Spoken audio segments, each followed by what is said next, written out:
when you have a child, everything will change. Your priorities will change. The urgency of situations will change. You'll have to take precedent for your child over other things. I think a lot of people sort of fail to understand that. It comes with growth and maturity. So you need a few years to sort of adapt to marriage life. When we're ready to have kids, you're never ready to have kids. You're never ready to have kids. When you have kids, Allah puts everything in place. You know, there's a lot of things that men are very ignorant about when it comes to having a baby. And so they really do need to prepare for that, because you shouldn't place all the responsibilities on the woman. The man will become less attracted to his wife after she's given birth. The effort you made if you knew one another before marriage, don't stop that even after having kids. Like we mentioned, postnatal depression, postnatal psychosis. Now, postnatal psychosis brings on symptoms that many people think that woman is now possessed. Yeah, this is a big one in our. This is big one in our community. A lot of people need to listen to this. We're not. Because a lot of men don't like when the woman puts a child before them. I don't know why they have a problem with that, but a lot of men change. We feel lonely. He's like, but she said this, and how could she say that, She's bro? the closest Bro, person and to the guys, you look at this grown man who's like a tank. He will beat up 4 guys, and he's crumbled. When your wife is telling you something about your 100%. child, and she's going against the people who are giving you advice, I would say listen to her. 100%. I know a lot of people where the man continues to feel like a ghost in his own house. He's done everything he can to provide, to be there for his wife and the kids, right? And he still feels neglected. It's been 2-3 years, maybe even more, and the wife's still not giving him attention. Sometimes even when she mentions, by the way, I'm pregnant, please make sure your reaction is not, Alhamdulillah. Or, not that there's nothing wrong with it, but you know, it's like, oh, okay. Are you sure? Are you sure?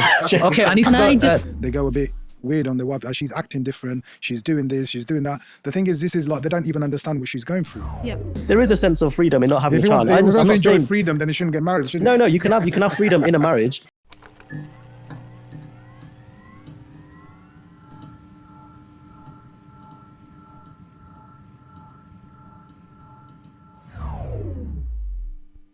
IslamNet is raising funds to establish a masjid and community center in Norway, and they urgently need your support. This donation will be a sadaqah jariyah for you, because every person that comes a step closer to Allah through your donation, you will inshallah be reaping the reward. Click the link and donate what you can. Assalamu alaikum wa rahmatullahi wa barakatuh, brothers and sisters and dear fans. Hope you guys are well, inshallah. Welcome to another episode of the Bitter Truth Show. Before I start, I want to praise Allah subhanahu wa ta'ala, the most merciful, the most just. All praises, glory and gratitude belong to Him. If you guys want to be a part of the show, be a participant, a guest, you can please apply on the, you probably see on the screen, the bittertruthshow@gmail.com. Wherever you are, inshallah, whatever background, you can come and have your input. Today's topic is going to be something interesting in the sense where when do you believe, so the question will be out there is that when do you guys believe that newlywed couples should have kids? That's the topic at hand. I have my own take on it, but I'll come to that later. But yeah, so we have some new guests. We've got Brother Sartaj, who's regular. May Allah bless him, inshallah. He's been coming here with his wife, and now he's come here today himself. May Allah bless him. He's helping me. He's going to help me on a diet plan, but I've sent him my weight, but I need to send him a few more details here. I'm a bit late. It's been a year. It's been a year. And we've got a new brother, inshallah. Your name is? If we can have it. Sorry, yeah. My name is Arman. I teach at recitewithus.com, and I also own a registered charity, akramaid.org. So that's on the side, to be honest. Yeah. That's good, man. May Allah bless you, inshallah. We've got Brother Mahdi, who's a regular. No introduction needed. Alhamdulillah. Mahdi, how old are you? I'm 25. 25. Okay, mashallah, 25. Good, alhamdulillah. And we've got Sister Anamta, who is a regular. We've got Sister Farzana, who is also a regular. And we've got a new sister, Sister Anum. Amun. A-N-U? A-M-U-N. So Amun. Yes. A-M-U-N. Sister Amun, may Allah bless you, inshallah. So yeah, let's get straight into it, inshallah. So obviously we've got people who are married here, we've got people who are divorced here, we've got single brothers. Are you married? I'm divorced. Oh, you're divorced? Okay, no problem. Alhamdulillah, yep. Some people who have been divorced. So in a nutshell, let's open the topic at hand, inshallah. When do you guys believe couples should have kids? Like, when should they plan to have kids? You know, sister, let's start with Sister Farzana, inshallah. Okay. If it's, yeah, because I think you tell us a bit about what you do. Okay, so I'm a relationship coach and Okay. a therapist. So there's few modalities I use Okay. when I work with sisters. So my take on that is it depends on the couple themselves. Okay. But at the same time, saying that, it's because obviously it depends on the way the marriage came together and how it all happened. But I would say about 2 years it takes to kind of get to know each other. I was going to say and that, yeah. get your footings and How it depends on the situation, but ideally, I believe so. My opinion is 2 years. Give it 2 years, and then you'd have to learn on how to bring up a child in the first place, because it's obvious most people would have gone into a marriage learning about how to live with someone and be a married couple.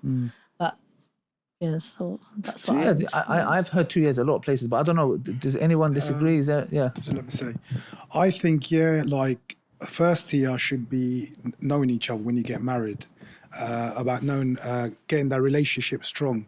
So a lot of people, what they do when they get married, as soon as there's like a mission for them to have kids, because maybe they get married too late and they're thinking the first thing they should do is have kids. No, you need to have connection with your wife. So first year should start knowing each other, then plan having kids. So that'd be like another 9 months having kids. And the thing is, like, the connection with your wife is very, very important, because after pregnancy, when she has a baby, you need to know there's a lot of things comes with the pregnancy as well, because you've got postnatal depression, all sorts of things. But because if you don't know your wife, you don't know she's having these problems. So I think, like 2 years, like first year knowing each other, then after that plan to have a baby. So both of you are in a strong position to look after the baby and connect with the baby and connect as a family. Alhamdulillah, I've got a 4-year-old at the moment, and basically I got married, and then my first 3 things was, do I have enough resources to start a family? And then the other thing was my parents, they're really old, and I've seen, I never saw my grandparents, so I wanted my child to have that love of a grandparent. And then the third thing was, I'm very sporty, and I just wanted to be, when he's at the age of playing sports, I wanted to be competitive with him. So those were the things that I looked at first. But then now looking back on it, I think that the connection between me and my wife was much more important, because after giving birth, her negativity towards me, for example, had an impact on how he perceived me as well. And how he perceived marriage as well. And that's something that I didn't think about beforehand. And that's definitely something I would reconsider next time I had a child, to be honest.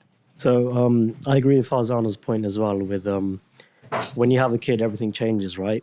So 2 years, I think, would be appropriate. Depends on the circumstance. But I think the biggest thing, along with having a connection with your wife, is to sort of understand your priorities will change. When you first get married, there's a honeymoon phase. Going on holidays, you're sort of spending on each other. When you have a child, everything will change. Your priorities will change. The urgency of situations will change. You'll have to take precedent for your child over other things. I think a lot of people sort of fail to understand that. It comes with growth and maturity. So you need a few years to sort of adapt to marriage life, understand that, you're saving for a kid to eventually come along, and then everything will sort of fall into place after that. So a few years is probably best appropriate, I think. The thing is, I just want to say one thing, and that everyone goes, like, a lot of people, what they say is, when we're ready to have kids. You're never ready to have kids. You're never ready to have kids. When you have kids, Allah puts everything in place. Like, when I had my kids, alhamdulillah, everything just worked out perfectly. And when I was holding my daughter first time, I thought, how am I going to look after her? Everything just works out. So it happens when it happens. You're just ready for it. You know what I mean? You're ready to take that role as a father, and the mother is already ready to take that role as a mother. So don't ever plan things that are, we're going to have kids when we save certain amount of money or buy this house or anything like that. The thing is just having a family is a big, big blessing that we should focus on and support and promote for other brothers and sisters to start that off and do it in the right way. So I'm a midwife, and I think it just comes down to if you both know what your priorities are and if you both are ready for it, especially in terms of the man, if he is capable of doing, his duties as a father, and helping her out, because when she's done, she will be... She could be sick. She could, again, postnatal depression. She could have some healing to do. So, you just both have to have that conversation beforehand. It's almost like before you're getting married, you have to have serious talks before you get married. In the same way as when you're having a baby, you have to really think of all different situations you could be placed in, and prepare yourselves for that. But again, I think it also comes down to when you're ready. It doesn't have to be 2 years. Some women really do want to be mothers and they really want to get that, the ball rolling. And I think it's up to, to her and the man when they're ready, and it shouldn't be time limited. When is a woman ready then? Well, again, I told you, like some women, they, yearn to be mothers, and as soon as they get that opportunity, they want to get it started. So she will know when she's ready. And it's just, I would say it's more on the man to prepare himself, because, there's a lot of things that men are very ignorant about when it comes to having a baby. And so they really do need to prepare for that, because you shouldn't place all the responsibilities on the woman. I know from my culture, the men always expect the women to do most of the mothering and most of the parenting. But for your child to have the best of upbringing, I would say the man has to also prepare himself to, do his bidding and do his part. Sorry, sister, I want to ask you, you're a midwife. So the thing is, do you think in most of the cultures, a lot of men don't know about postnatal depression? Yeah, many things as well, not Yeah. just postnatal depression. Yeah. There's a lot of complications that can happen. Sister, sorry, can you get the mic a bit closer so people can hear clearly? Because Marsha, you've got some very vital points that brothers should hear. There's a lot of complications, not just postnatal depression. There's psychosis, there's, health issues. Again, things could go seriously wrong during birth. Even sometimes death. And so the man really has to think about these things. Has to be prepared for them things. to come, Absolutely. yeah. There's a lot of preparation that goes into it, and you can't just go on And this whim. is my personal point, that we don't talk about this situation a lot. Yeah. The thing is, we think that our baby is going to born and that's it, and we don't realize what the woman goes through through all these things and that she has to go through. And I think in our community, we need to talk about these situations a lot. Yeah. Because I've known a lot of brothers that have babies and stuff, and they go a bit weird on their wife. She's acting different, she's doing this, she's doing that. The thing is, this is like, they don't even understand what she's going through. Yeah. So this is a thing we need to talk about a lot, I personally think. Yeah. With psychosis, it's a spectrum. This is something that's very possible in happening. And again, like the man could think it's on her and this is how she's acting out or how she's behaving. But it's not. There is a thing called psychosis, which you have to look out for and you have to help your wife with, and also recognize it as well. Also recognizing postnatal depression.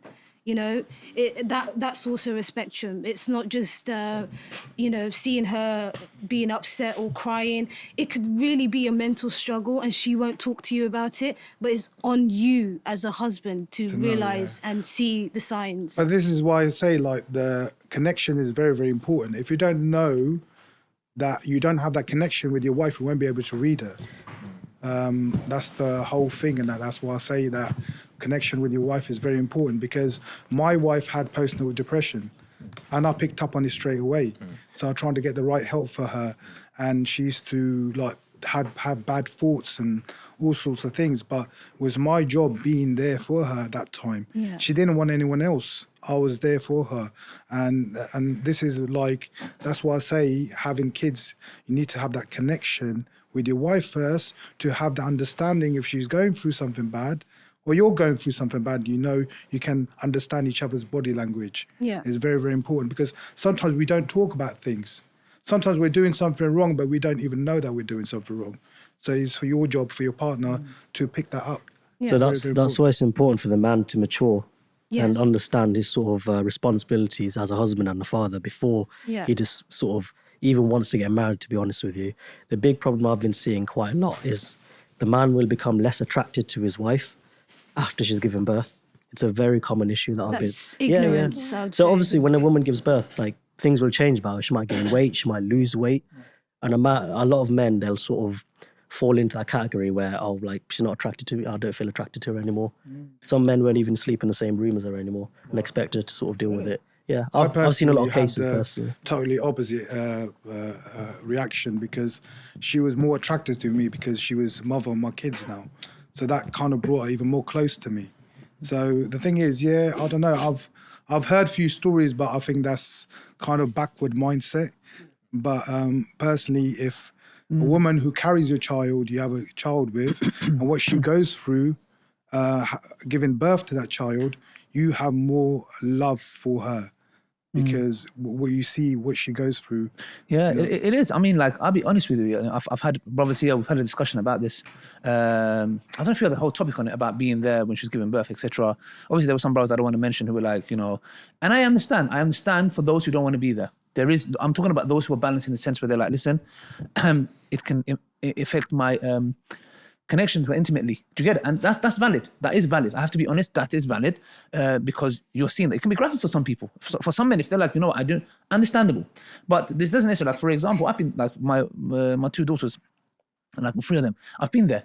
To all of them, yeah. It doesn't necessarily mean you have to see everything that's happening. Do you get what I'm trying to say? You can be behind the bed, etc. Yeah. I personally, it was a moving moment for me because it was, I'll be honest with you, like, to me, it might sound strange, but my last, when I had the new baby, when she was born, the first thing, it was weird, the first thing that came to mind was, and this might sound a little bit crazy, but it was like, I understand why people end up in hellfire. And you might be like, what's that got to do with anything? When I looked at the whole, the whole birth happening, etc., I was like, how could anybody know this process? It's a miracle. It is. And not believe. I was like, bro, you know what I said? I said, I don't care who it is. My close family members who do not believe persistently, I just had this thing in my heart where I was like, you know what? Whoever it is for that matter, you deserve hellfire. Why? Because for you to see this miraculous thing happen in front of your eyes and this baby is born, yeah? And you don't believe? I don't know, that was to me personally. It was just, but before that, it was just a moment, it really makes you, it gets you emotional. And as men, we need to accept that, for the brothers who are in the red pill, like, sorry, we don't follow your nonsense and your rhetoric, you're actually weird, disgusting rhetoric. We follow the sunnah, alhamdulillah. And again, I accept fully men who don't want to be there. It's totally valid. But for men who have this little boy syndrome of, I'm the man and I'm not going to be there, you got a lot of growing up to do. But let's come back to the topic. Maybe we should have a whole topic on that issue because to educate men, really important we should have a issue. whole topic just That's on a that very, topic very because a lot of important men are ignorant about it. But there's a verse we want to talk about because we were talking about poverty. Allah subhanahu wa ta'ala says in the Quran, so it's chapter 17, verse 28, Surah Isra. But if you must turn them down because you lack the means of lacks to give, while hoping to receive your Lord's bounty, then at least give them a kind word. So it's talking about the relatives. And do not be so tight-fisted, for you will be blameworthy. So don't be stingy. Nor so open, so don't be extra charitable where you're left with nothing. So Allah subhanahu wa ta'ala is saying be balanced. Now I'm going to be telling you why I'm mentioning this. It says, surely your Lord gives abundant, or limited provision to whoever he wills. He is certainly all aware, all seeing of his servants. Do not kill your children for the fear of poverty. We provide for them and for you. Surely killing them is a heinous sin. Sometimes people, obviously we know in the time of the before Islam came, the mushrikeen used to kill their daughters. There's a lot of things connected. If you read the tafsir, sometimes it's you need to understand as men we have ghira over our women folk. Yeah. Even if you're giving your daughter in hand to get married, there's that little inside you. We are men. That's how we're created. Do you get what I'm trying to say? The mushrikeen used to kill their daughters. One of those reasons was that because if we go to war and they take our females and they're going to do whatever, dishonor kind of attitude, even though it's not their fault. So they used to do this kind of stuff. But also people used to kill their children because of poverty. Allah's telling you, and this issue here, if you think about it, it's a matter of tawheed. How could you think, okay, I'm not going to have kids because I can't provide for them? Who the hell said you provide for them? Yeah. Give yourself a check. Who said this attitude? Look, I understand that we have to work as men, etc. And then there are single mothers who have to be the father and the mother. But who has given you this impression as if you are the sole provider? You are not. So meaning the following, and I've seen many brothers, bro, wallahi, there's a brother that I know, he's got, I think, 5 kids. He goes, bro, any time I would have a child, a blessing comes in my life, bro. And he was specifically saying his daughters, I don't know why, yeah? But he goes, bro, I will look out to my income and my outgoings. He goes, it doesn't add up. He goes, I'm looking at my income and my outgoing is more, but it's just flowing. So the point is, Allah subhanahu wa ta'ala is the one that blesses. When it comes to this issue of, but I'm poor, but etc., Allah subhanahu wa ta'ala will enrich. Now, coming to the issue of having kids at 2 years, like you guys were talking about it, I think it's very important as well to understand that men are in check. I think a lot of sisters need to maybe educate their husbands about this issue because, it's easy to be a father, it's easy to be a mother. And like my mom says, not every mother that gives birth becomes a mother. for that matter, and the same with the father in that sense. So the reason I'm trying to bring up this topic is because we are living in different dynamics. We can come across somebody who's got a full beard. Every second word is Alhamdulillah, Subhanallah, La ilaha illallah, and he's got a maswak in his mouth every time. And he's got Quran under his left arm, and he's got a phobe. But you don't know who you're marrying. The reason I wanted to put the bar of 2 years, I don't know what you guys' reasons is that the person you're marrying could be an absolute iblis. Like that will, and now the issue is when you're married, you have a connection, a beautiful connection. To this iblis, yeah. So the point is this, yeah. So it's a blessing. Like for example, I don't think you was divorced. I don't think you would ever regret having your child. Never ever. Alhamdulillah. I know many brothers never. They would say I would marry the same iblis just for this beautiful daughter because they're a blessing. But in today's time, we live in uncertainty, and some people they got so many issues going on, bro. And I personally, I've been told, and many people have told me that the 2-year mark is where you would know what somebody's about. So that's the angle that I'm coming from. Like, would you not agree that 2-year mark is fundamental because to protect yourself in that sense, and because once it's devastating. I know brothers who are in sisters. I've heard of stories as well, of course, with men who are careless, who don't even look after their children. But I've heard of brothers in situations where they are married to very, very evil women, and now they can't even see their kids, by the way. Because let's look at it from a man's perspective. Because from a man's perspective, in the society that we're living in, women have a lot of powers that's given to them, yeah? And they're abusing those powers, by the way. Now, we have brothers that I know, some of them, like I've heard stories of suicide. They cannot see their kids. So I specifically say to men, because of that, because not seeing your child is devastating, bro. It can cripple a man. So would you guys agree from that perspective that we should have a good 2 years? That's where I was coming from. But Sister Anamta? I think having the 2-year mark is very vital. Firstly, because communication is key in a relationship.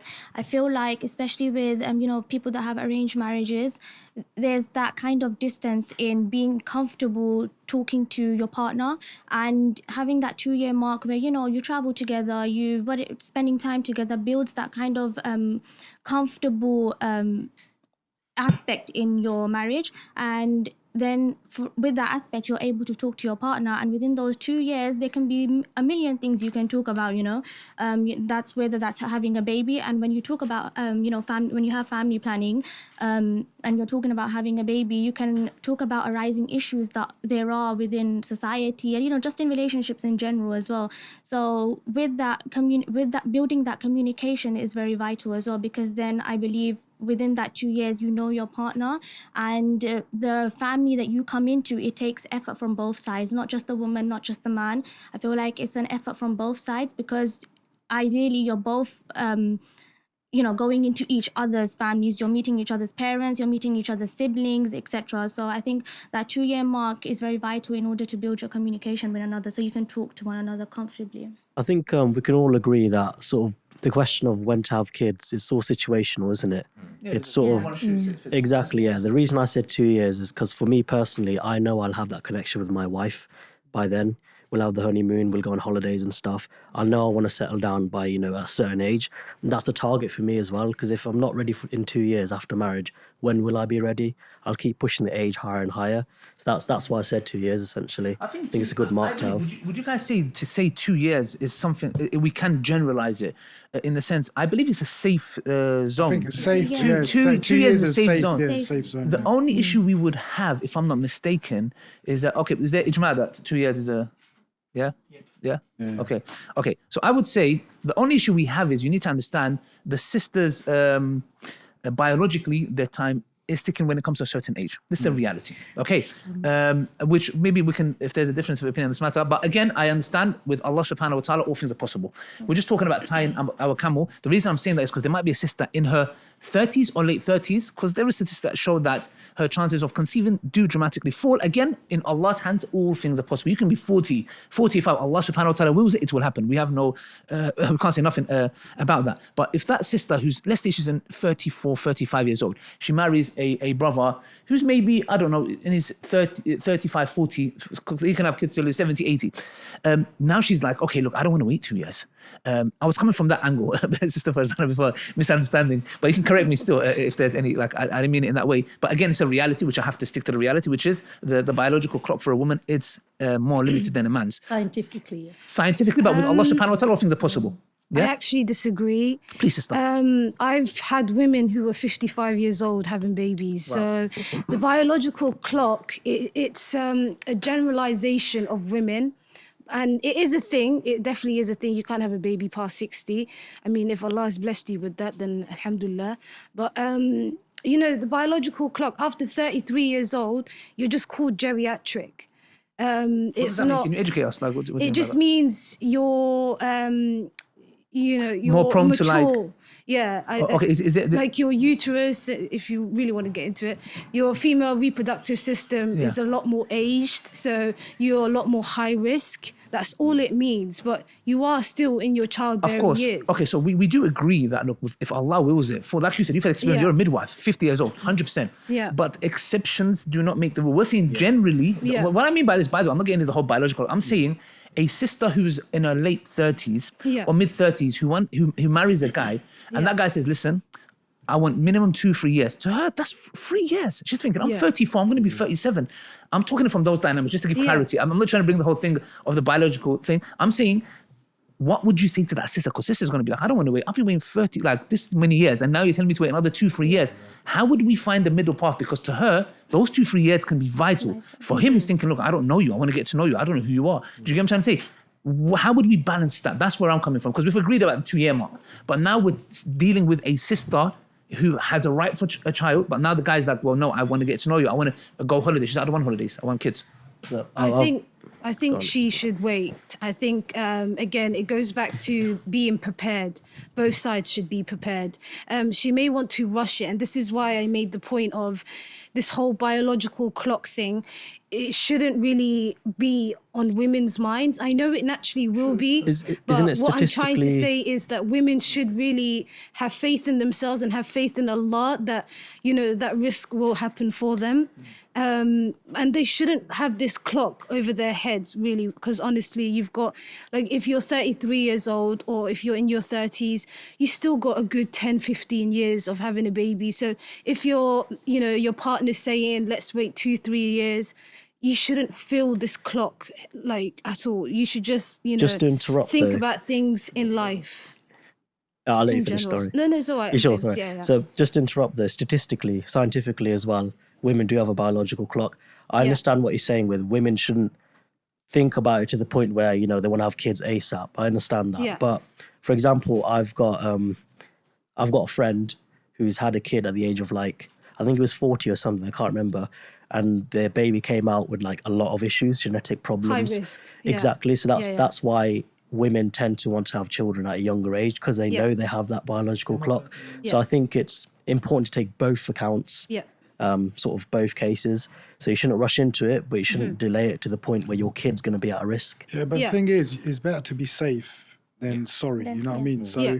well, the thing is, if a woman is saying that I haven't got that much time, I want to rush, but that could cause more problems. Then, you know, Especially in the long term as Yeah, well, when yeah. you Yeah, look at yeah. it If you're going for- financially, emotionally. Yeah, if you're going for 2 years, then surely you can make it more efficient and then work harder with each other to communicate better and learn about each other in a quicker span of time. If that's your goal at the end of the day.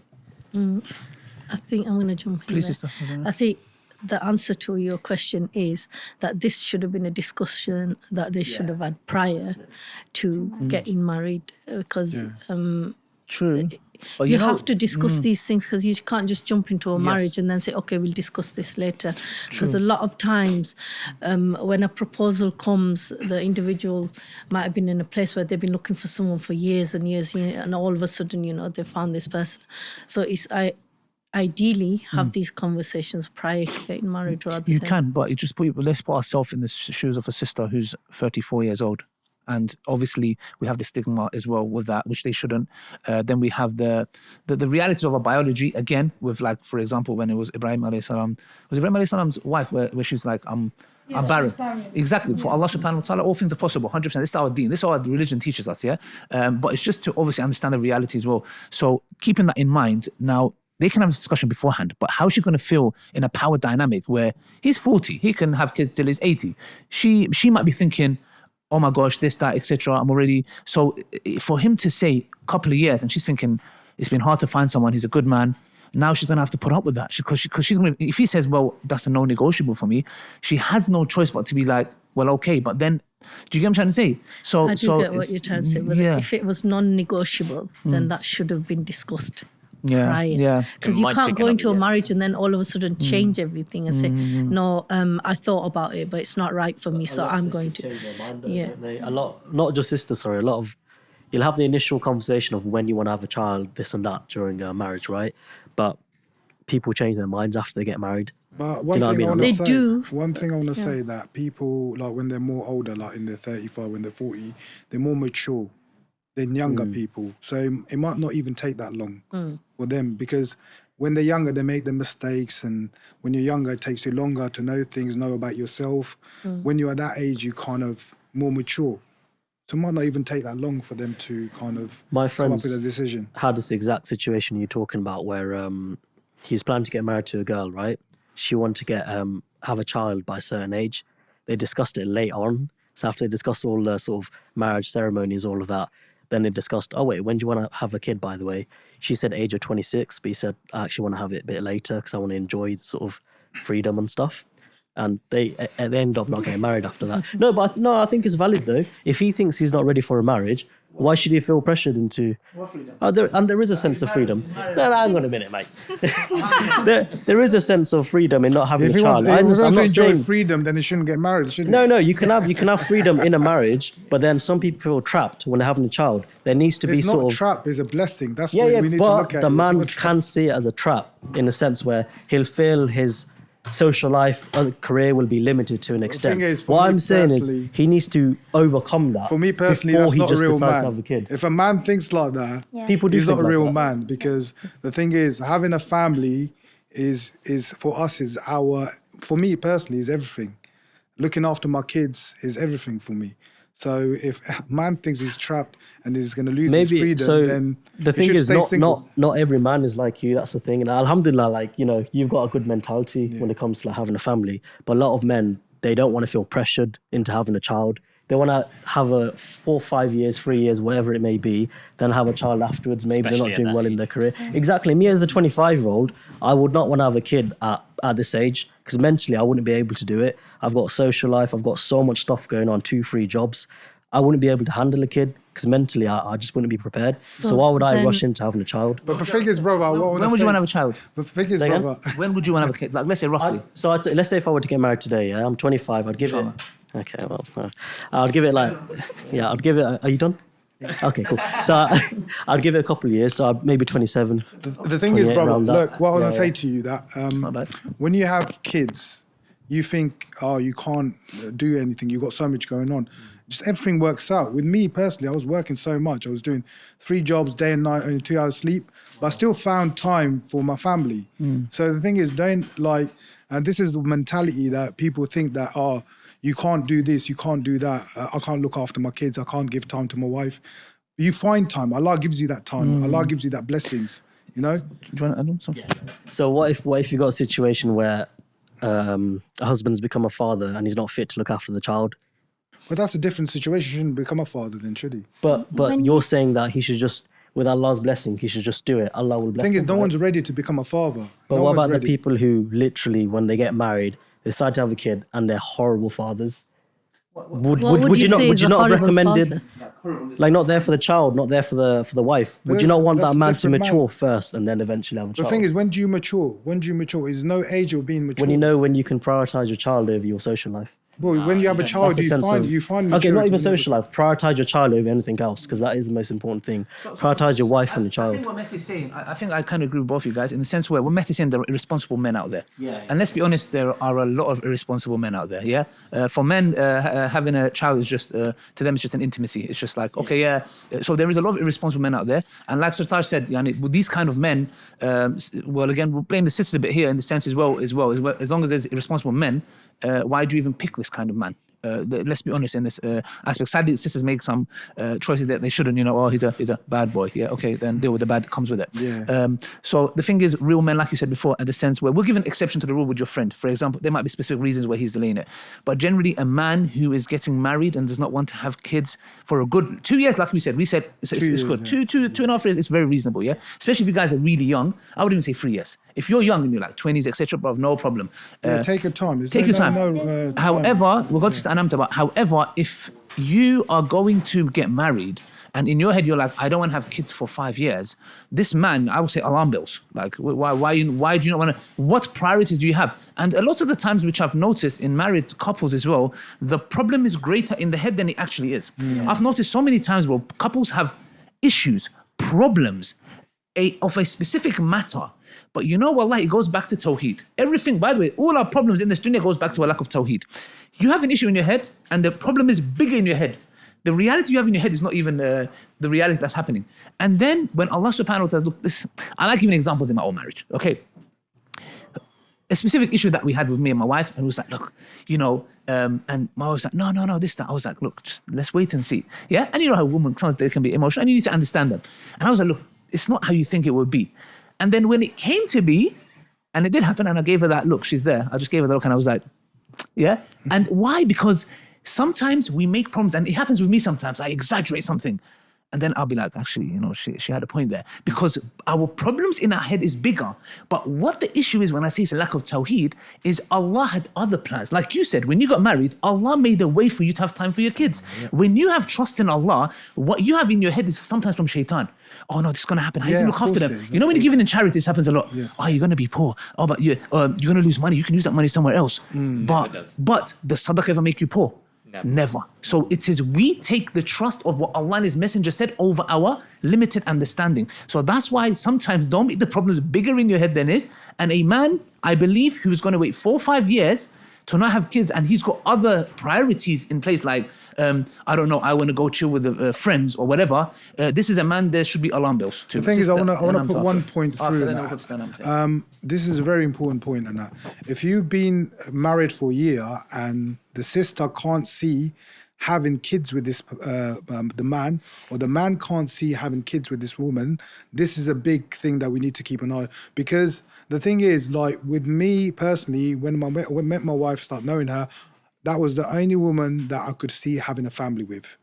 Yeah. So this is a big thing that she needs to be the right person to have kids with. I mean, people change in that, but still be safe about it. Trying to be the best safe. Don't just go in with a blind, cover your eyes and just walk into it, because the thing is anything could happen, but trying to be safe when you walk into this situation. Could they put a facade on for a year and a half? Oh, yeah. That happens a lot, to be honest. What do you mean?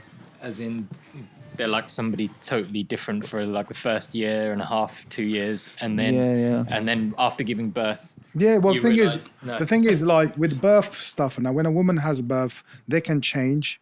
Because a lot of men don't like when the woman puts the child before them. I don't know why they have a problem with that. But a lot of men change. We feel lonely. Yeah, I know. But the thing is, my kids come first.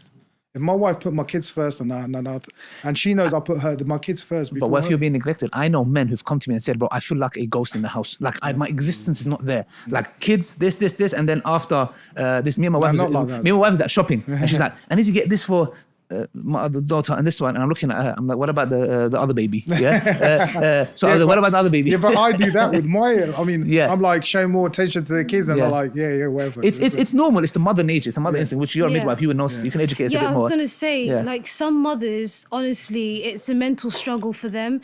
They feel like they're not good enough. They feel like they have to keep, they fed their kid 3 times a day, but they still feel like the kid's not gaining weight. They have all these problems on their head that a man does not have. And so you know, have mercy when you see your wife and you're thinking she's leaving me alone. You know, I'm a ghost in my own home. You know, just have mercy with her and just try and understand. Try and have empathy. Empathy means like, not putting yourself in her shoes, but trying to understand every action and where she's coming from and every emotion she could possibly be feeling. That leads on to another topic, actually, to be honest, because the man realizes that he's a ghost and she's doing it just for the kids, but so he doesn't want to be a burden on her. He'll go to someone else. That's what ends up happening, unfortunately. Can I give you a case study? So, you know, I knew a family where the wife died. May Allah, you know, grant her Jannah. And, you know, she had an autistic son and 3 kids.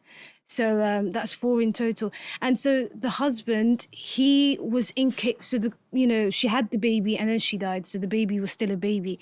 And, you know, as the baby he went up all the way to 4 years old and undiagnosed autism. And that's because the father had no idea what to do. He had no idea who to go to. And he just continuously watched that child grow up with so many difficulties, including non-verbal autism. So that's, you know, pretty high on the spectrum for you to be able to notice it. And, you know, the child wasn't eating right. He had, you know, very incredibly bad diet. And so, you know, these kind of situations just makes you think like, a woman will have so many things on her mind. She could not possibly watch that child grow, you know, and not help the child in making sure they get a diagnosis, making sure they get the proper help, and making sure that, you know, his feeding and his diet becomes better. And that's because, you know, I think we have a lot more things going on in our minds in terms of the child's care than the father does. And the father would, you know, in this case, the father, you know, just put his hands up and started passing the child around to different families instead of actually taking the responsibility and making those steps.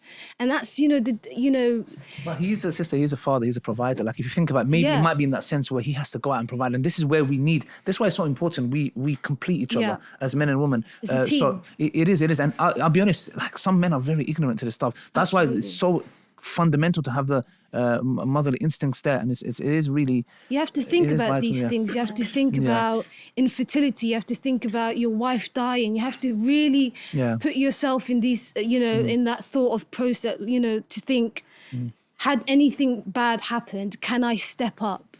And that, you know, you really have to question yourself, and you know. So at what point does it become like the patience of a man? Like how much patience does he need until it becomes an issue? Because I know a lot of people where the man continues to feel like a ghost in his own house. He's done everything he can to provide, to be there for his wife and the kids, right?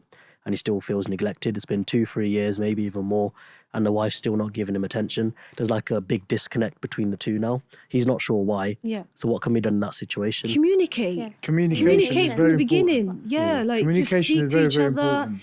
You know, don't just look at the situation and say, woe to me, and do nothing. You know, talk to each other. Try and find out what it is you could do. Like maybe get a babysitter for the kids and go out and do something with yourselves. Like you're still in a marriage. You're still in a team. Like, you know, be romantic, do things. And also, again, don't just watch her and say, woe to me. You can think of things to do, you know? You can try and help her out with the parenting, try and have that bonding moment, whether it's just as simple as changing a nappy and, you know, making jokes with her. You know, you can do Sometimes so many take things. over, give her a break so she can just relax. And It's making that effort, I think. The effort you made before having children with one another, the effort you made if you knew one another before marriage, don't stop that even after having kids. I think that's very important. And after having children, obviously, all the care, your attention goes to the kids. But even then, there should be a middle path where you both meet. And again, it all comes down to communication. I think, communication is a big, massive thing that we feel like our partners are mind readers. A lot of women think that, by the way. Let's be honest, because we are very logical. We direct to the point. Me and you, if I have a problem, either we solve it or you kill me, and then come to my janazah and do sadaqah jariyah for me. That's how it works with men. It's very simple to the point. We argue, we talk about it. If it doesn't work, it just gets physical. With women, you need to understand they are very. They would like you to know. Yes, they do indirect, etc. That's how their nature is, and it's not that you're blameworthy. That's how your nature is, and a man Okay, needs to know. It is. Anyway, I would love to hear that, but that's a different topic in its own. No, I just yes. wanna, you know, Which I was the gonna come to something word the woman should know. A couple of times, Brother Ali's mentioned the man's the leader or the provider. Yes. But it's the man's responsibility to provide a safe environment for his wife and his children. Exactly. Now, saying that, like you said, oh, so if she needs 3 years, or, you know, what am I supposed to do? But you're the man, you're the leader, you're supposed to be leading the home. So this is something that a lot of men don't understand what it means to be a leader. Like, there's a boss, you're not the boss, you're a leader, you're someone Sister, who you're saying leads if the the problem family. in the house, What's the 3 the years you're man talking should about? take the lead and trying to sort it out. So yeah, so course, when that's it what I mean, comes yeah. to, you know, when it comes to, 100%. okay, so You're not a leader my- financially only. No. Exactly, 100%. I agree with you. Yes, 100%. Leader in the Yes. sense of emotional, Yes. financial, you know. Yes. But all what these, happens if she doesn't want to physical change? being in health general. and True. Like I'll be honest So- with you. Like even in my marriage, I'll be honest. I don't believe I'm still there. Like with my wife, sometimes I'm just like, you know what? I could have dealt with that better. Like I should know better. And I've realized as with my wife as well. It's just sometimes I'm like, you know what? I can be a leader when it comes to protecting, providing, and all that kind of stuff. But am I a leader when it comes to emotional intelligence? This is what I'm. And this is I'm what not. I'm And saying. we as men have to. Yes, we need to be like, you know what? I should know better. Yes, she said this, or maybe she didn't mean it. Like we have to know better. Okay. But so can I just finish? Please, yes. So Sorry, I when thought we you finished. say, Forgive me. okay, no. So when we say a leader, it's that leader's job to go find out information. Why is my wife behaving this way? What is out there for me to learn? Like we mentioned, postnatal depression, postnatal psychosis. Now, postnatal psychosis brings on symptoms that many people think that woman is now possessed. Yeah, this is a big one very in our. important. This This is is big yeah, one yeah, in our yeah. community. A lot of Not people the- need to listen yeah, to this. we're It's not. very We're not on. Very, very we're not important. talking about that Please. subject. We should do, you know, a Separate- topic on this. I'll have a separate hot topic, inshallah. Yeah. She's sick. But yeah.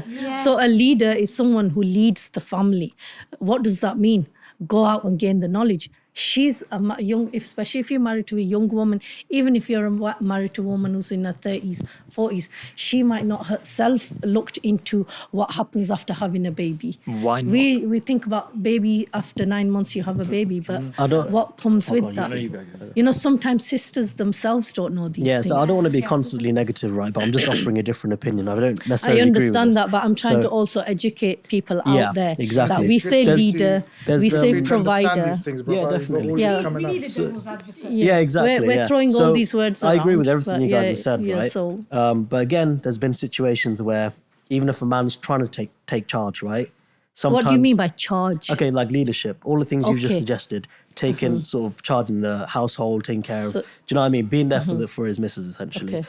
And what if the woman still doesn't sort of agree with that? Because nowadays it's very common for the woman to Then be you the need to leader, the source woman to out. be in charge. Yeah, you need Yeah? to source somebody who knows what to do in the sense of counselor, Yeah, therapist. men are very like, it's very hard to do that because there's a lot of pride to go to a counselor What- or a therapist yeah, and that's say, okay. I've got problems in my marriage, please help me.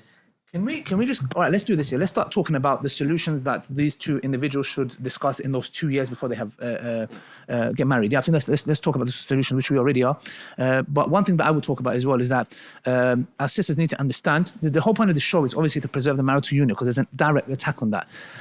So as men, you need to understand we are also, you guys are mentally more stronger than us. Please understand that. We are physically stronger, yeah? If Brother Sartaj punched, which I don't think he will ever would, but even if he gave like 20% of a slap, I think a woman would die, yeah? Physically, Don't say that. No, it would. It's true. You're physically stronger, but mentally, I believe you guys are more stronger than us. That's why if you look at suicide rates, men are more prone to commit, 100%, kill themselves. 100%, I We are agree with weaker. You need to understand something, yeah? That's why sometimes your words cut us up. Like you think, I was just venting out. I don't care what you're venting out. You said some mad stuff. Like what you said is like me punching you. Yeah. Well, That's how it feels to sensitive, us. isn't it? And this is where, because it's verbal, women get away with it. It's like, no, but she's just venting out. Yeah, but if it's good, like, do you get what I'm trying to say? We are weaker in that element. And sometimes you beg the question, what's worse, physical violence or psychological? Physical violence is still, it's wrong. But a bruise can heal. But when you psychologically destroy and dismantle an individual, as men, sometimes sisters, yes, they vent out, and when they are pregnant, now, like you said, some say they're possessed or they've got a jinn inside them, whatever. No, they don't. But that is a lot to deal with. That is something where we've got the responsibility of being a leader, provider, protector. And now we're coming home to where we deem it to be peace. And our wife is going through something. She's okay. She's not blameworthy as well. But at the same time, like, I don't know what example to give. I don't want to get into like details, but it's like, argument's sake, a man has this psycho, whatever he goes through, and he gets physical. There'll be like no tolerance.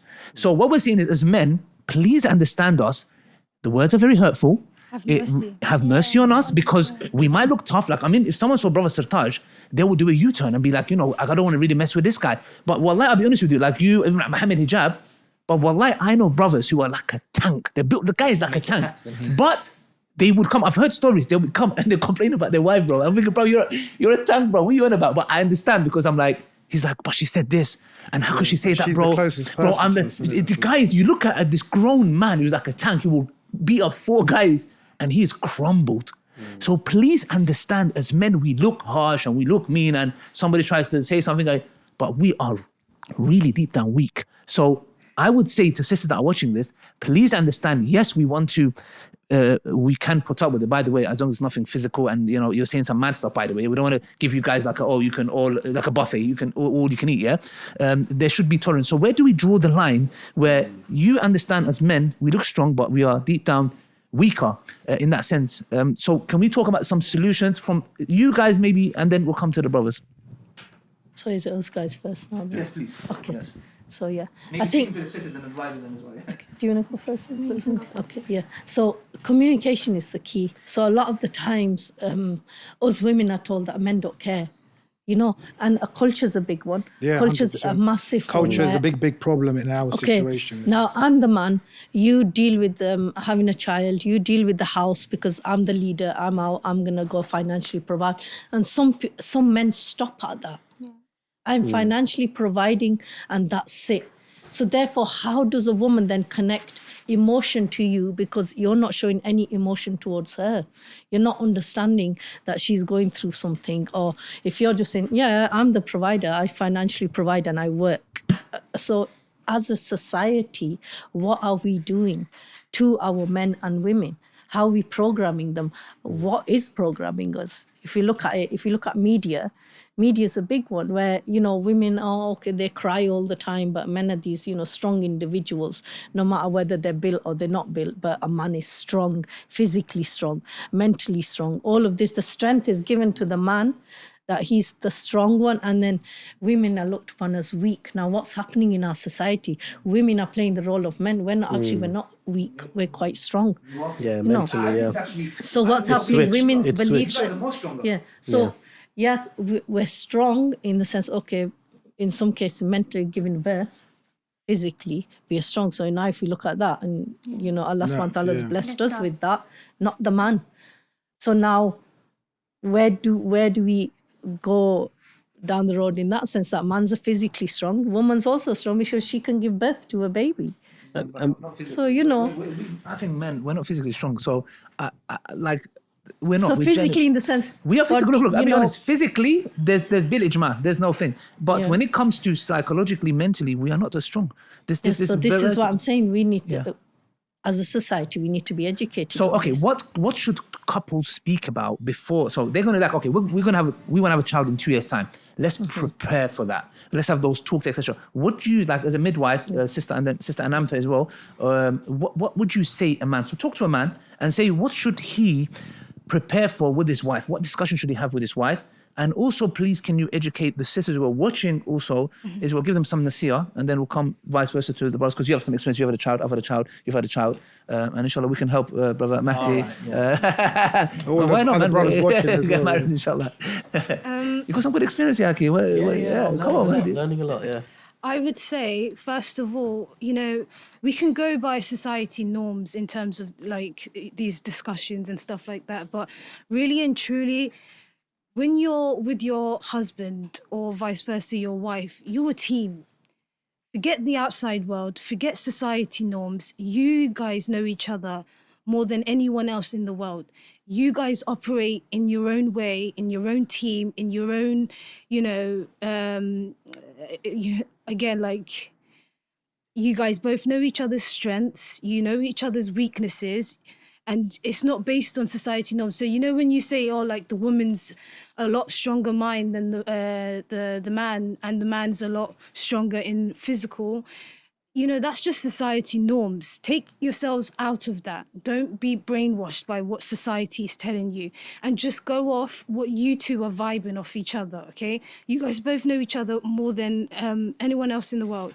And in terms of advice, in terms of these discussions to have, again, having a baby and getting pregnant and the whole parenting is, is a broad subject. There's so many things you could discuss, but the main things to discuss is, are we prepared financially for any sort of situation, whether that child becomes disabled and you have to, take out a lot of you have to pay for a lot of medical bills, or a lot of just in the care of a disabled child.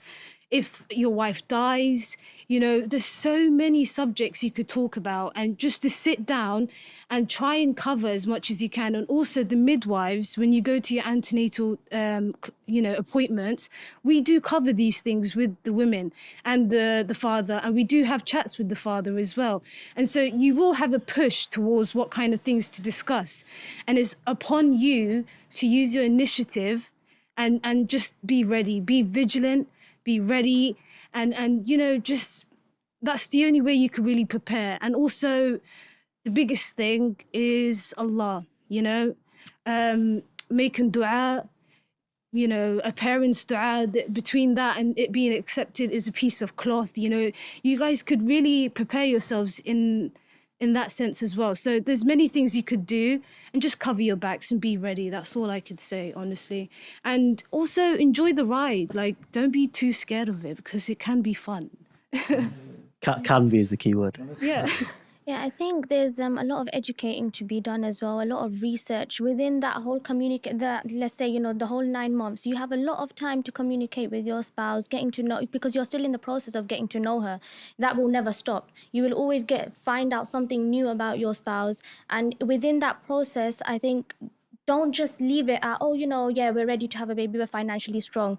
A lot of research needs to go into it. For example, even after having a baby, for example, postnatal depression.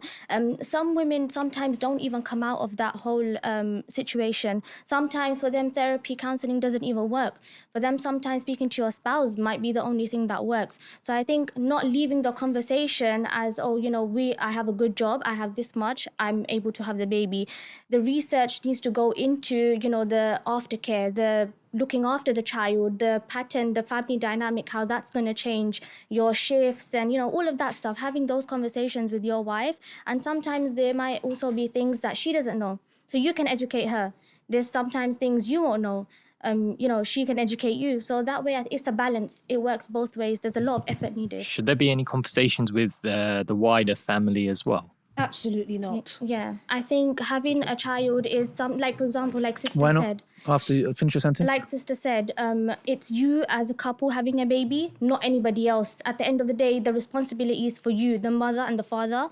And opinions and all of that does in a certain way matter, but ideally I think it's between the mother and the father, and they should take responsibility for what they want to, how they want to look after their child. Okay, good. You said absolutely not. Why, sister? I strongly disagree with that, because as a mother, if you have other people's input, especially mothers-in-law, sometimes they are not the nicest of people. As much as, we would all love to have a mother-in-law who's very welcoming and loving, and even your own mother as well, welcoming other opinions. Again, it's the same thing as when you're having a dispute in your marriage. Would you go and tell your extended family? Someone you trust, yeah. Someone you trust, but these things are not actually advised in Islam.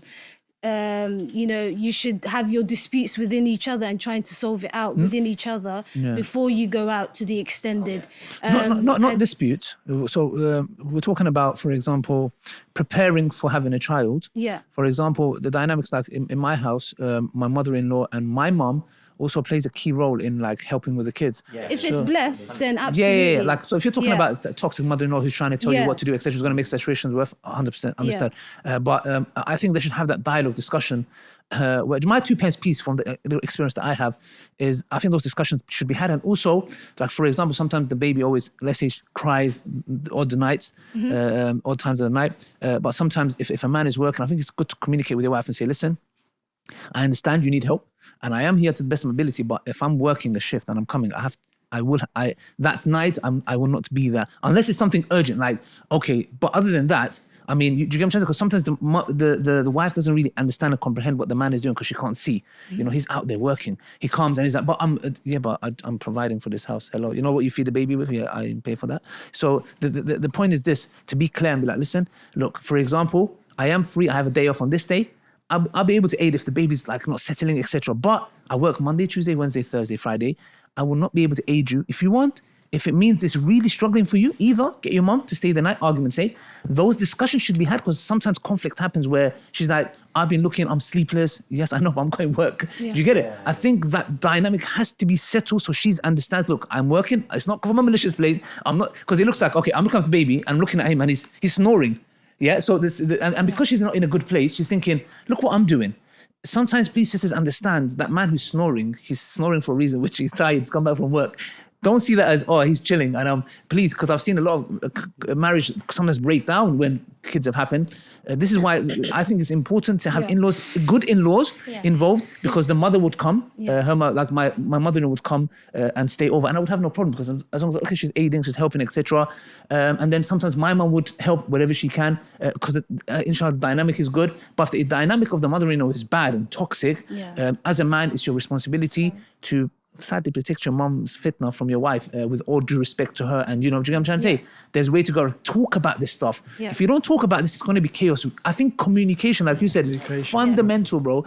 But yeah, I would say that. But like you said, it's I don't think communication is the main point, to be honest. Understanding is also a main aspect as well. Like, I could see people communicating all the time on the issues, but if you don't understand what the issues are, what good is communicating going to do? Exactly, yeah. So it's like the first foundation, understanding, finding a resolution for it as well. Yeah. That's also just as important as communicating. Do you know what I mean? I know everyone's mentioned that, but I thought I'd offer that as well. So, yeah.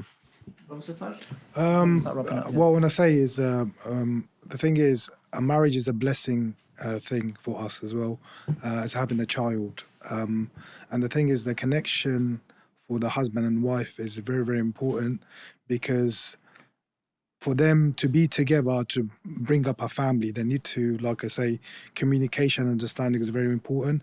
And enjoy the pregnancy as well. Like, you know, be there for your wife. If she's craving anything, get her, you know what I mean? All sorts of support that she needs. You're there for her when she's pregnant. You're there for her when she has the baby. And if there's a problem, because a lot of women that forget, like, they're so focused on the baby because they have a certain connection because they've been carrying it for 9 months and maybe breastfeeding the baby as well. Sometimes you kind of stay at the back, but if it's affecting you, talk about it.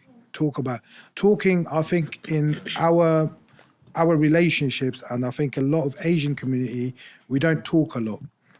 We think that when everything comes to a bit, that it just comes out as an argument and then it gets worse. So if you see a problem starting off is going to be a bigger problem, talk about it before it becomes a bigger problem.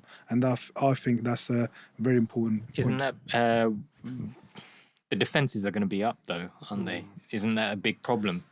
What do you mean defense is going to be? So whenever you mention anything, whether you or your wife mention something to the spouse, their defences go up. They're in argument mode. Depends how you approach the situation. I mean, the defenses is going to be up if you argue about it, but if you talk about, if you've got that connection with your wife, of course she's going to understand that you're a good husband.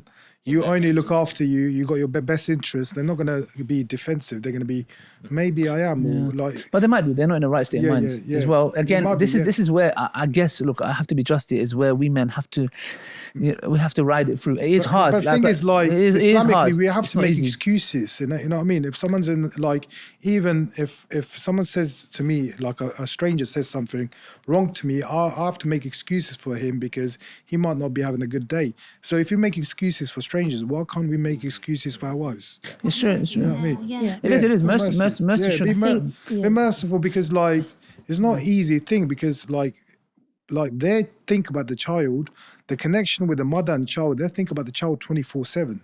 They're always on the mind. Like, is Yeah. for us, we go, like, we have a connection with the child, but we don't have it as a mother has. You know, I'm being brought up by a single mum, and I know how she was with us, and I see it with my wife. So the thing is, the connection with the mother is a totally different thing that a man will never understand. That's why she's the mother and you're the father. Allah Can gave I her that role. politely interrupt there.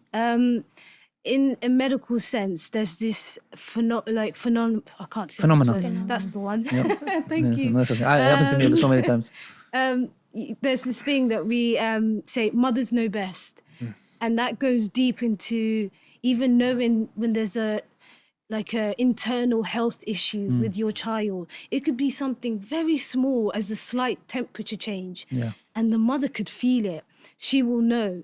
And it's something that scientists haven't been able to put their finger on it, but as nurses, an as instinct. midwives, as doctors, everyone on the labor ward knows, mother knows best. When she says something in terms of, I'm not really sure if we can go home. I'm not sure my child is She ready to feels go. it. She feels She it. will know, she will feel feels it. it. Hence why, again, with that, the autistic child that I was telling you about, Yeah. the mother will know these things Yeah. from from the newborn stage, and she would be able to pick it up.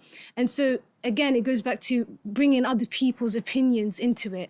When your wife is telling you something about your 100%. child, and she's going against the people who are giving you advice, I would say listen to 100%, her 3 100%. times first, Yes. and then listen to other people. 100% when it comes to Because that, yeah. she's not just saying it out of nowhere. She is feeling this. And another thing I want to say, don't be a lazy father, but be a proper hands-on father, because I see loads of lazy fathers. Yeah. You can't be a lazy father. Spend time with your kids.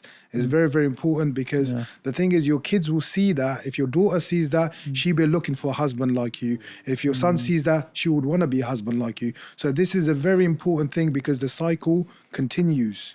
Yeah, So it's true. continues. You're talking about a specific community that Yeah. might have that, but generally, if there are men who work really damn hard, and I know you're not talking about them, but yes, if you don't see your dad in the house a lot, maybe it's because he's working, unless he's one of these But fathers. the thing is, brother, what I've seen Yeah. myself. Yeah, you're talking about experience. That's No, what I'm saying. but the yeah. thing is, what I've seen myself in that, if I'm not there, or with my kids when they were young, Yeah. if I wasn't not there, like Yeah. sometimes I used to go like competitions and stuff, Yeah. I wasn't there Yeah. for like a few days, my kids will act up. Yes, So the thing is, the balance wasn't there. exactly. There's a very, very important Vital. in that. And I've seen It's it with vital. my own eyes. Like, Yeah, no, it's vital. They say studies show that a man does a better job bringing kids up than a mother. In the sense, let me give some clarity. Sister Farzana, before I get it's Sister's because getting from ready, the, she's because from rolling the, her sleeves the reason being is what the studies found is the following. The reason being is because a mother is coming with love, nature, mercy, protection. We men. No, I would agree with you. We that- men, because with us, and this is why, because if you think about it, when a mother becomes a single mother, she has to have instincts, she has to have certain attributes which belongs to a man, because she needs to be a mother and father. In that sense, why? That shows that for survival, you need these traits that a man has that you can't give. And that's what I've seen many, by the way, in my family. I know individuals, extended family, where the son is absolutely destroyed. And I've seen it. I've literally seen my own eyes. Why? Because the mother, give him a job here. No, he can't do that. And no, he can't do this. Why? Because she's coming from an act of mercy. But the father will say, what? Get out of him, man. Go, get you out of the house, Yeah, bruv. yeah, You got 100%. 2 days, bruv. You don't pay the bill, bounce. Yeah. And he's thinking, do you get it? Yeah, That 100%. is the missing component. 100%. And I've No, I seen agree with many you there. men destroyed by, again, just understand, we're not saying it's the mother's fault, because sometimes it's a They deadbeat just dad have- that leaves. But what we're seeing is the vital element of the father being in their life is so key and crucial. We need to wrap up, but any last words? Yes, I do have last Please, word. Sister Farzana, and then Sanam. First of all, well done, sister, for mentioning, Yeah. certain This is very vital, yeah. Yeah. The other thing was the brother mentioned earlier on, in the discussion about, if the woman, she doesn't, I don't know what it was, if she's not paying attention or if she's concentrating on the baby and she's ghosting the husband, then he might go out and find, something else, and it happens. Now, that's a very immature man. He's not a man. I would say he's still a boy. He doesn't understand that, you can't just you've put that woman in that situation. You've decided to have a child with that woman. Then you can't just jump off the bandwagon and say, okay, now I can't deal with this. So therefore now I need to go find. So now tell me one thing, when that man goes off with that other woman, is he not going to have a child with her? Isn't the same cycle happening again? How's he going to handle that? That's why a lot of them will go to escorts, for example, or even on the internet. Okay, Okay, that's so we're talking about, non-Muslim. So we're talking about. So let's just bring some clarity. I think what you're trying to say is that when they're intimately being neglected. Yeah. Okay, this is a reality. Obviously, there's a balance that to be taken. Just to put context of what he's saying is obviously, I'm sure you're not saying that any man that his wife is, and he's like, no, I'm gonna get. Well, you're gonna go to the same problem. It's like I tell sisters, if you think you're gonna run away from the issue of polygamy, the next man is the same problem, going to come in a different form. The problem is this: men with us, when it comes to intimacy, the way there's many studies that show this. There's a hadith, the Quran, Sunnah, the Prophet peace be upon him has told us the biggest fitna for a man is a woman. It is out there. Do you get what I'm trying to say? When a man calls his wife to bed and she says, no, the angels curse her, the hadith does not say go and force yourself upon her. He says rather, okay, no problem, because she's actually using that against him in that sense, because she's weaponizing. If you think about it, the hadith is actually the vice versa in that sense. So for us, it's such a great thing, and men are neglected because if you think about it, there's obviously we're adults here and we're trying to have a discussion that it can benefit you guys at home. But when a woman is pregnant, it might be hard to have intimacy, and then after that she gives birth, then there's the postnatal bleeding, and then there's the postnatal depression. For us men, you need to understand, and let's be real here, one thing that I've actually stunk in for me here, besides talking, is we men, as much as our sisters as well, we go through a damn of a hell lot as well in this aspect, because it seems like it's just the sisters who are giving birth. Yes, 100%. But if you think about it, we are being told she's going to be unstable emotionally. That's not her fault. We need to put up with it. She's going to say some hurt things that's going to slice you up like chicken. You need to put up with it. On top of that, we're going to be neglected intimately, which is for us, it's like, and the fitna that we live in. Because imagine you're not being intimate with your wife and now you're going out, like the Prophet, peace be upon him, said, if you see something outside that triggers your desires, come to your wife. Now the wife is not available. It's not her fault. Okay. However, if it is her fault, then for a man, that's a whole different discussion. But I think here we've realized we both are going through some deep stuff and we need to really ride this out. For sure. Yes, Sister Farzana. So first of all, the word put up with it. Nobody's telling anybody to put up with anything. He is putting up with it. No. No, we are. Where else is it, Sister No, Farzana? what we're saying is, tolerate. Okay. if you want to be a leader of the family home, then you need to lead. You need to, okay. And as women, we need to be educated on how emotional a man is, what's making him sensitive. Oh, yes. For example, I've come across sisters where they've thought they've not said much, but the husband's now gone off on one. You've hurt my feelings. I didn't like what you say. Okay, tell me what it was that I said. Now he doesn't know how to tell his wife what she said that hurt his feelings. So now you have to, as men, open up. So nobody's saying to you, put up with me being this way, put up with the fact that I've just had a child, put up with the fact that I'm feeding that child or looking after that child. But it's down to communication again, understanding communication that, and accountability. Men aren't always good at communicating, and that's the problem. They bottle their emotions up quite a bit, don't they? So in that situation you've given, he went on a mad one because he didn't know how to talk about his emotions. He's probably not used to doing that. Yeah, but you're a team. No, you're a team, that. but then To know each other's, strengths and weaknesses. Yeah, exactly. Yeah. Like if he's sad for a day or his emotions drop in in the day, you will be able to notice these things. If you're that closely connected, and inshallah, I hope every marriage is like this, but you should be able to be so connected that you can recognize each other's emotions. You can recognize when one is feeling, down, or when one is not in a good situation, or if they're, feeling some type of way. And you should be able to nurture each other and care for each other and fix these issues and communicate them. A lot of communication is non-verbal, he could be huffing and puffing around, and you could Yeah, realise. yeah. you I know? just- But what I want to say is, like, Mehdi, I want to ask you, like, if you had a best friend that you're close to all the time, and one morning you see him, he's feeling down, he's not being himself, you ask him what's going on because you picked up on his body language. He's not being himself. So you and your wife need to be like that. You need to be best friends and like understand each other, understand each other's body language. Like the thing is, like my wife picks up on my moods and that if I'm feeling down or maybe hungry or Or angry. Hungry or angry. Yeah. So the thing is, she picks up on my mood straight away. And the thing is, like, she knows that if you have an argument, she don't answer me back because it just makes the situation even worse. Till I calm down, she will come talk to me. And like one thing she told me about, don't sleep on an argument. Yeah. And the thing is that she taught me that. So the thing is, she said, when you have an argument, don't sleep on it. Sort it out before. So these things that you work together on it, that is very, very important that we should always do this before the kids. When you have the kids, your relationship is going to be strong. Okay, so I need to wrap up, guys, inshallah. Just a few notes from myself with the little experience that I have is, number one, like I said before, have a 2-year gap. So say, okay, this 2-year gap is just so we get to know each other because you're going to be bonding, yeah? Okay, make sure you're going traveling, whatever you're doing, inshallah. Get to know each other more, please, rather than just this aesthetic material, yeah, we're going to go holiday, etc. Just for no, get to know each other. Go to holiday with each other. When I mean each other, I'm not saying to another place, in the house, yeah, and a holiday visiting each other. Yes, okay. Talking to each other is very key. When you decide to have a child, I would say to our dear husbands, our brothers, inshallah, please make sure you're involved when it comes to picking the clothes, the buggy, etc., whatever it is for that matter. Because when you're involved, it really is like, okay, he's engaged. He's excited about this as much as I am. Sometimes even when she mentions, by the way, I'm pregnant, please make sure your reaction is not, Alhamdulillah, or not that there's nothing wrong with it, but it's like, oh, okay. Are you sure? Are you sure? Okay, I need to Can go. I just, I need to go to the toilet. I'll be back. Yeah. So that's number 2. Just to touch upon this, make sure that you are excited. Make sure she feels like that because she's gonna go through the. I'm gonna give birth. Is he gonna love me anymore? Am I gonna be the same? Is my body gonna change? That's number 1. Number 2, to the sisters, please do not compare your husband to. Yeah, but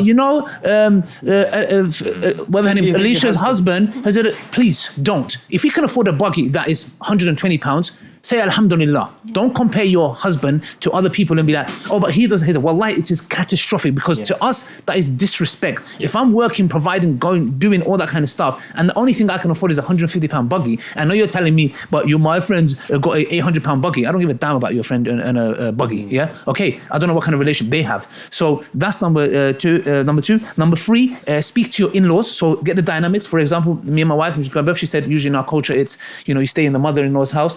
And I said, obviously, like I would want you next to me, but if that meant to be, that's fine. I can visit, or your mom can come over. Get those dynamics in place so because otherwise, if you don't do that, when you're going work, she's in her head expecting you should help. Make sure communication is clear. This is what's going to happen. Just so I work these days. I might not be able to help you. Maybe your mom can come and stay over. Get those dynamics in place. And in a nutshell, main thing, please make dua that Allah subhanahu wa ta'ala blesses the marriage, blesses your new child, because without Allah subhanahu wa ta'ala, all these dynamics I gave you is zero. When you have Allah subhanahu wa ta'ala, dua, tawakkul, and then implement tying the camel, and then have your tawakkul on Allah. That's what I would say. Did you want to say something lastly? And we'll finish, inshallah. Yeah, just the brother's question wasn't answered about how do I communicate that across to my wife. So self-reflection is one of those things, because we all have triggers. We all, there's something in us that we believe that person caused that pain. So first of all, understand that pain. Is it really something that your wife said, or is it something that's kind of been through in the past? Yeah, and that's come up for you. Yeah. Now, if you're struggling to communicate with your wife, most likely there's something that's come up for you from the past, and now you can't connect the two. Okay. So self-reflecting and reflecting on where that's coming from will help you then communicate that, okay, this is what you said, but it's not about how you said it, but those words that impacted me in a negative way, because I've been there in the past, or something's happened in the past and you made me feel like trigger. that's small. at that point. Yeah. She doesn't know what you've been through in life. Yeah. There's Good only to so communicate. much we know When did you about say each you other. wanted to you have your first child? About 27, 28. 27, 28, yeah. Oh, 27. Okay. And how are you now? 25. I'm Oh, 25. 2 years. 2, 3 Better years. find her quickly then. right No, now. right, he's got 2, 3 years. Even if he gets 27, it'll be 30. If it's 30, it'll be 33. So Ah, yeah. by the yeah. age of marriage, Well, plus 2 years on that. Yeah. plus The thing 2, is, I had fine. my first child when I was 30, so 30. Can I end on Yes, one more please. thing? It's very vital. Yes, please. Please attend all the appointments, antenatal, Yeah. postnatal, Yes. labour. Yeah. Just know what's going on. Read the Yeah. books. With Read, the wife, you mean? read. Yeah. She has a book that tells her everything: her birth plan, what's how the baby's Yeah. birth percentile. It's, Oh, yeah, yeah. and all these things. Please get clued up on it and know your baby before it's born. Yeah, yeah. I think that's You know? that's very And vital. also know your wife's health issues and the things that she's going through as well, because these antenatal appointments will have these things written down and it will be spoken about in the appointment. So please do attend. Don't be deadbeat about it. Yeah. No, they should. But pertaining to when I said clothes shopping, etc., that should be a part of it. Be involved. And again, brothers, if you have a job which is, try your best to be there as much as possible. And something should be understand. Look, this one I can't come to. As long as you've come to couples, just show that you care. Brothers and sisters, I hope you guys benefited from this. I really did, alhamdulillah. And may Allah bless you guys, inshallah. I hope you guys enjoyed this episode. Like I said before, if you want to be a part of it, the email is there. You can apply. And yeah, that's it from the Bitter Truth Show with our honorable sisters and our amazing brothers. Till next time, assalamu alaikum wa rahmatullahi wa barakatuh. The Prophet ﷺ said, whoever builds a masjid for the sake of Allah subhanahu wa ta'ala, Allah will build for him a similar house in Jannah. On that day where Allah subhanahu wa ta'ala tells us that our books will be given and every little atom weight of good deed you've done will be there. And imagine you see a mountain and you're like, what a lucky person, which righteous person? And Allah says, this is for you. For me? Yes. What did I do? You allowed people to pray. You built a masjid. I never had the money to build a masjid, oh Allah. You helped. You gave towards it and Allah gives you the reward of as if you've built it. Donate now, guys, and do not delay. And share the video for extra rewards.